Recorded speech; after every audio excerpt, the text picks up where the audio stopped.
evening and welcome to Econ Vision Tonight, where we prove that even world leaders can struggle with basic algebra.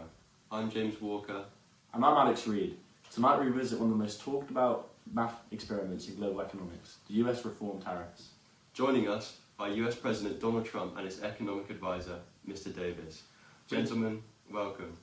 Well, it's great to be here, James. Tremendous to be talking tariffs. We did amazing things, huge numbers, the best numbers. People have never seen numbers like America's.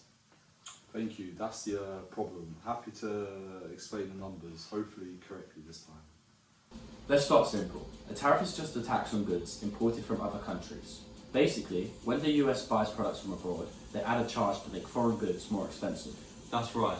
And the idea was to protect American industries, a policy known as protectionism, which is when a government tries to shield its domestic businesses from foreign competition using tariffs or quotas, which are limits on how much of something can be imported. Exactly that. We wanted to protect our workers, cars, steels, and electronics. Good, solid American products. Yeah, but the challenge was deciding how high those tariffs should be. And that's where the maths came in. You use this formula. Now don't panic, we'll explain this maths in plain English. Let's start with the basics. XI stands for exports, the value of goods the US sells to another country.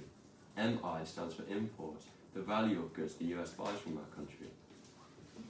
If imports are bigger than exports, that's a trade deficit, meaning money flows out of the country. If exports are bigger, that's a trade surplus, meaning money flows in. Right, so the top of the fraction, XI minus MI, represents the trade balance. Basically, how much more we sell and more we buy, or vice versa. We were buying too much. Huge deficits. Billions and billions. We had to fix it. It was very unfair. So Mr. Davis, the equation says if the US has a big trade deficit, raise tariffs by that fraction. Simple enough, until we get to the bottom of the equation. Exactly. Down there, we've got two key factors. The tariffs pass-through, which shows how much of a tariff actually increases prices for consumers. You set that to 0.25, meaning only a quarter of the tariff would hit US prices. The price elasticity of import demand, which measures how much people reduce their imports when prices rise. You assumed 4, which means imports fall a lot when prices go up. Yes, well, people said it was a very elastic economy. Very flexible. Right, but that's quite a bold assumption. In reality, imports don't just drop that easily. Let's make this crystal clear for everyone watching. Elasticity is just a way of saying how sensitive people are to price change. For example, if the price of imported steel goes up by 10%, but people buy 40% less, the elasticity is 4, it's very high. But if people only buy 2% less, the elasticity is 0.2, very low.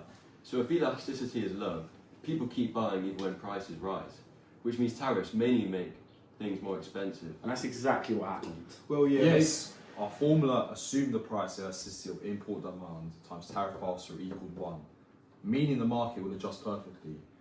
But in reality, the price elasticity of import demand times tariff pass-through is actually less than 1. Prices rose, but demand didn't fall enough, so consumers in the US actually ended up paying part of the tariff. Wait, are you saying the Americans paid? I said China paid. Yes, about 75% was actually passed on to US buyers.